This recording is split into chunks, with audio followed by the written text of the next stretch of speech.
For many years, the secondary ticket market was mostly a buyer beware exchange made up of street sales and backroom deals, often involving stolen or counterfeit tickets.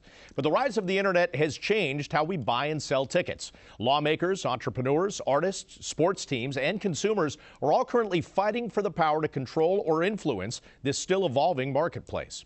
Michael Ozanian invited several industry insiders to the Forbes offices to discuss the secondary ticket market on our Sports Money profile.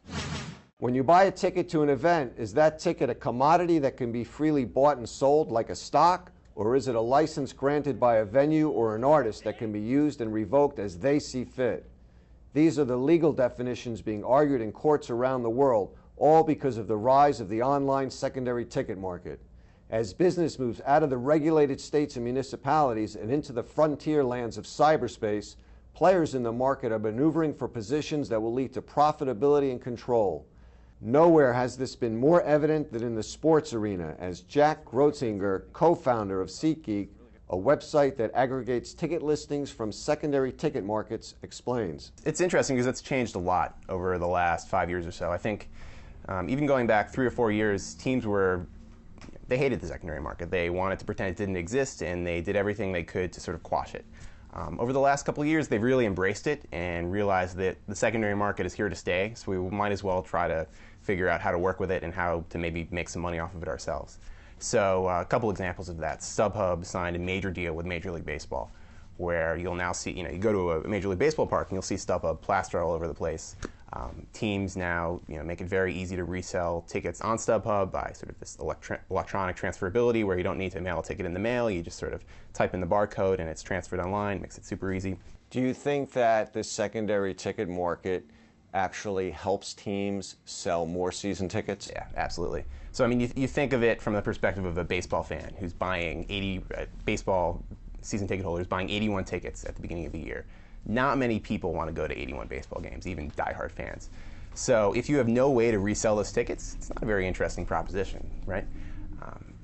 But there are a lot of fans now that buy, knowing that not only can they resell them, they can maybe even make some money on them.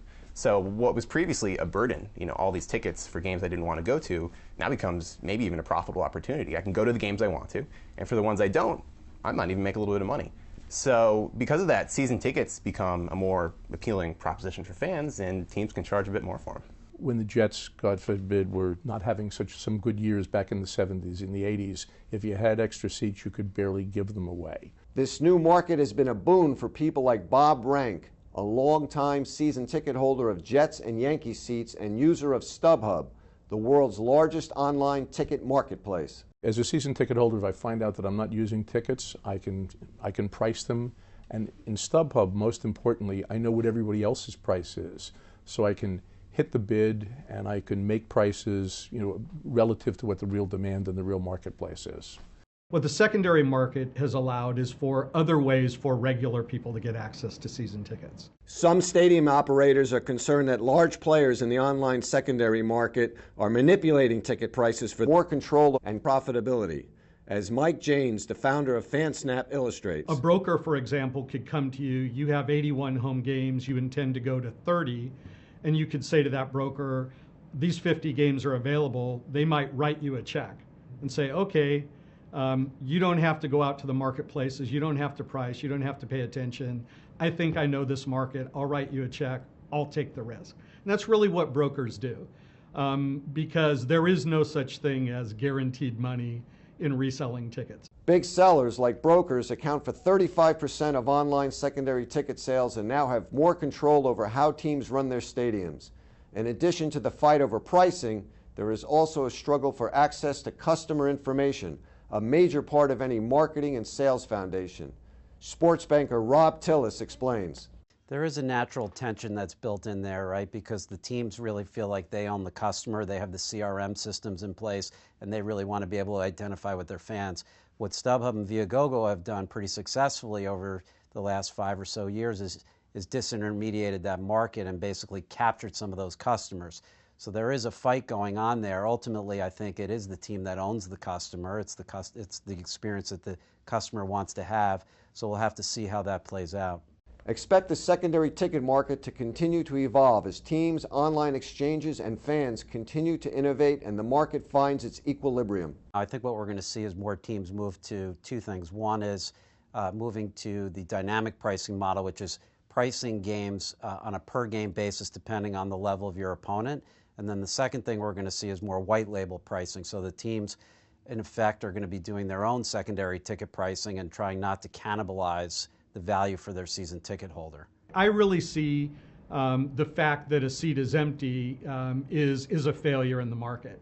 And so as customers have more transparency, as fans have more perfect information to let them know right up until the last moment what's available, I think everybody will win when we've reached that point, when the stadiums are full, when the concert venues are full.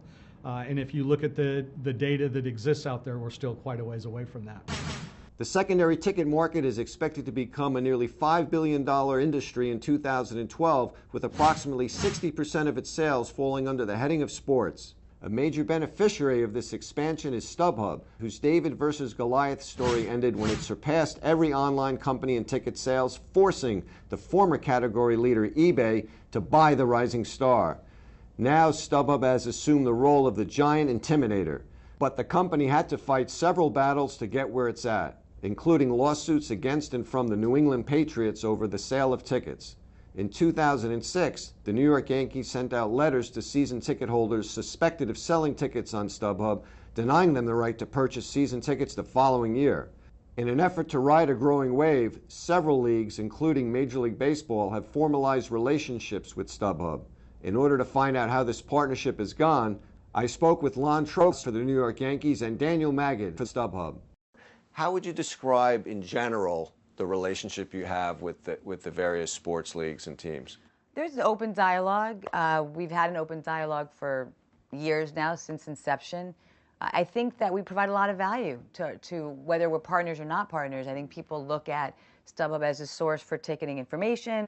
So I would say that, you know, it's love-hate. Like, people use StubHub when they're selling season tickets. So for any team, their salespeople are going to talk about, but you can always unload the seats that you don't want to use on StubHub. So that's the clear value right there. Not surprisingly, the primary markets see the relationship a bit differently. StubHub was an asset, and now it looks like a competitor. It was the initial entree into the secondary market, which is a venture between Major League Baseball Advanced Media and StubHub, which integrates all of baseball. That agreement's up next year, and the parties obviously will analyze how it has affected baseball in its entirety and determine what to do. Has it gotten to the point where the secondary ticket market is actually having an influence on how you price your various tickets? Our $5 tickets last year, the average price on the secondary market was $31 and change. The affordability of tickets, which is the reason we had there a $5 seat, a $15 seat, sort of has disappeared because of the brokers and scalpers picking them up in mass and then reselling them at these higher prices. Hal Steinbrenner has always made it clear that on an annual basis we're going to look at this. And, you know, there was an argument, well, our ticket price is too high. Well, maybe, and our ticket price is too low. Clearly, the secondary market is indicating that if most of these tickets that are priced at $5 and $15 are selling for $31 and change, they're obviously priced too low. Has one of the major gripes from the sports leagues been that large brokers, rather than individual fans, let's say for specific games, are taking up too many of the tickets and have too much control over pricing?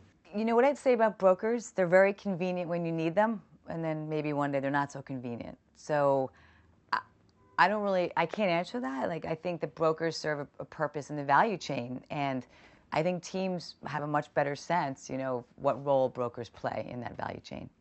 What changes would you like to see happen in the relationship between the secondary ticket market and professional sports to maximize the relationship between the two? Well, I think at some point there has to be some kind of criteria set to allow for the better integration between the primary market and the secondary market, where you don't have a situation, for instance, where tickets are being sold for 96 cents. It's somewhat dishonest with respect to what's being done. Someone is picking up a ticket and almost trying to make a name for himself. There's no ticket that should be 96 cents. Should there be a floor? Should there be a criteria? You cannot sell your tickets on the secondary market more than 3 days or after 3 days before the game starts. I'm not certain what they are, but clearly I think the teams, the leagues, and the secondary markets should get together and better understand what's appropriate for both sides. Until there is amiable integration between the primary and secondary markets, there remains a competition for consumer dollars. Primary sellers are looking into new ways of selling tickets that may include linking specific tickets with personal identification.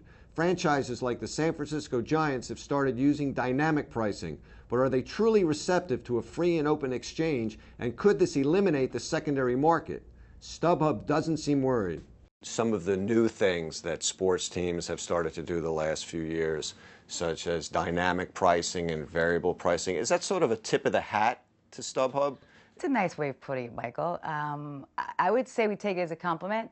StubHub is dynamically priced. Its very inception has been dynamically priced. Like we're all about the market dictating the price, right, on any given day. So I think there's been an industry that's recognized that there's been inefficiencies in pricing, and that perhaps they can try and capture some value on using dynamic pricing as a tool.